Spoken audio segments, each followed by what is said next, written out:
Menurut FAO, food loss atau kehilangan pangan adalah sebuah kondisi di mana penurunan kuantitas dan kualitas makanan yang sebenarnya diproduksi untuk dikonsumsi manusia, namun hilang sebelum sampai ke konsumen. Hal ini biasanya terjadi pada tahap produksi, pasca panen, penyimpanan, dan distribusi.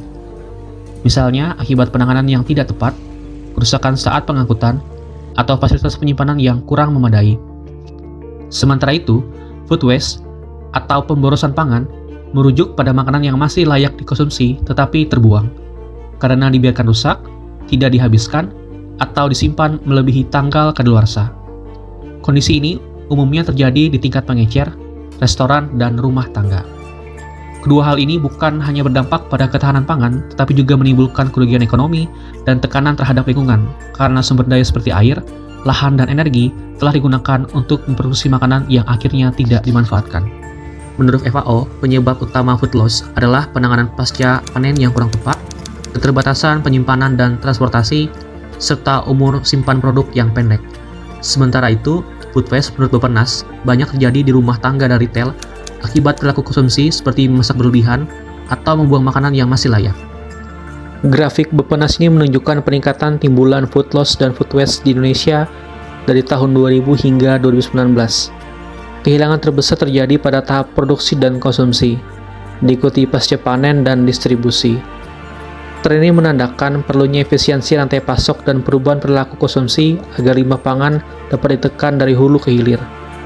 Dari sisi lingkungan, emisi gas rumah kaca yang diakibatkan oleh food loss food waste di Indonesia berkontribusi terhadap total emisi nasional yang rata-ratanya mencapai 1.129,12 juta ton CO2 per tahun. Sedangkan secara gizi, hilangnya pangan setara dengan 618 sampai 989 kilokalori per kapita per hari, atau cukup untuk memenuhi kebutuhan energi 61 sampai 125 juta orang Indonesia. Sedangkan kerugian dari sisi ekonomi, Indonesia mengalami kerugian sebesar 213 sampai 551 triliun rupiah per tahun, atau setara dengan 4-5% dari PDB nasional Indonesia. Yang biasa terjadi itu justru yang ada di TPA, gitu kan? Karena dia sudah bercampur dengan sampah-sampah yang lain sehingga terjadinya kebakaran, ledakan, itu bisa saja terjadi kalau yang ada di TPA. Jadi bahaya secara langsung tidak ada. Ya paling bahaya secara langsung kalau dia tidak membusuk, menimbulkan bau, mengundang faktor penyakit, baru akan berdampak pada manusianya. Dan berbahaya bagi munculnya air lindi dari sampah organik tadi. Kemudian dia akan mengganggu atau merusak kualitas tanah dan kualitas air yang ada di dalam lingkungan tersebut. Tragedi TPA Louis Gajah di Cimahi tahun 2005 menjadi peringatan serius tentang bahaya sampah organik yang tidak dikelola. Timbunan sampah setinggi lebih dari 20 meter, sebagian besar berupa sampah organik yang membusuk dan menghasilkan gas metana, meledak dan longsor menimpa dua kampung. Lebih dari 140 jiwa tewas tertimbun. Gas metana yang mudah terbakar dan tekanan dari pembusukan menjadi pemicu bencana. Kasus ini menunjukkan bahwa sampah organik bukan hanya masalah bau dan alat, tapi juga ancaman nyata bagi keselamatan manusia dan lingkungan bila tidak dikelola dengan benar. Masalah food loss dan food waste di Indonesia diatasi melalui kerangka hukum yang jelas. Undang-Undang Nomor 18 Tahun 2008 tentang pengelolaan sampah mewajibkan pengurangan sampah sejak sumbernya. Pasal 19 menuntut produsen mengurangi limbah melalui daur ulang dan pemanfaatan kembali, termasuk makanan layak konsumsi. Kemudian, Perpres Nomor 83 Tahun 2017 tentang kebijakan strategis pangan nasional mengarahkan perbaikan sistem logistik dan pasca panen, dari infrastruktur cold chain, peningkatan efisiensi distribusi, hingga penguatan cadangan makanan daerah. Melalui peta jalan pengurangan food loss food waste 2001 sampai 2030, Bappenas menargetkan pengurangan 50% limbah pangan pada 2030 dengan sinergi lintas kementerian, dunia usaha, dan masyarakat, termasuk pengembangan bank makanan dan platform digital redistribusi pangan. Dengan dasar hukum dan arah kebijakan yang kuat, pengurangan food loss dan food waste menjadi langkah strategis menuju ketahanan pangan dan pembangunan berkelanjutan di Indonesia. Menurut Munir dan Fadilah dalam jurnalnya Climate Change and Food Insecurities, pengurangan food loss dan food waste perlu dilakukan di seluruh rantai pangan. Di tahap produksi, banyak petani panen terlalu cepat karena tekanan ekonomi. Solusinya adalah akses pembiayaan mikro, penguatan kelompok tani, dan penggunaan teknologi tepat guna.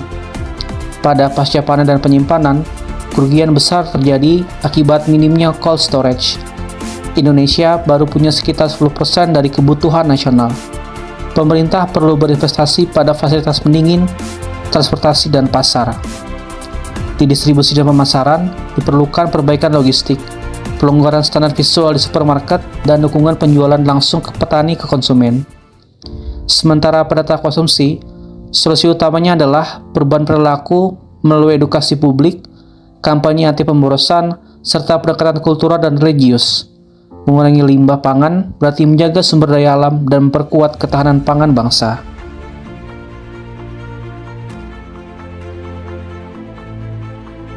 Kalau kita menggunakan maggot BASF, nanti akan memunculkan produk turunan. Yang paling mudah adalah menggunakan maggot hidup sebagai pakan ternak, entah itu ayam, entah itu ikan, gitu ya, sebagai pengganti atau sebagai bukan pengganti, bisa mengurangi biaya produksi di peternakan karena dia mampu menurunkan biaya produksi atau biaya penggunaan biaya pakan ternak 40-55% dengan menggunakan maggot BASF hidup. Nah, lalu kalau kita kemudian konversi menjadi pelet, ini akan memunculkan UMKM baru, gitu kan? Adanya unit-unit usaha baru dengan adanya pembuatan pelet pakan ternak. Atau kita menggunakan dijadikan minyak, gitu ya. Hasil riset saya sebelumnya, ternyata minyak maggot punya potensi digunakan sebagai biodiesel. Artinya ketika dia bisa dikonversi menjadi biodiesel, kita akan mendapatkan keuntungan lebih besar, gitu ya. Pengganti LPG, artinya kita bisa menurunkan LPG, penggunaan LPG itu sekitar 40-60% terkait dengan emisi gas karbon, gitu ya, dengan adanya budidaya maggot BASF sebagai implementasi dari konsep ekonomi sirkular. Sama juga dengan kalau kita menggunakan cacing ya melalui vermicompost. Dan banyak industri di farmasi juga menggunakan cacing sebagai bahan baku dalam pembuatan obat, gitu ya.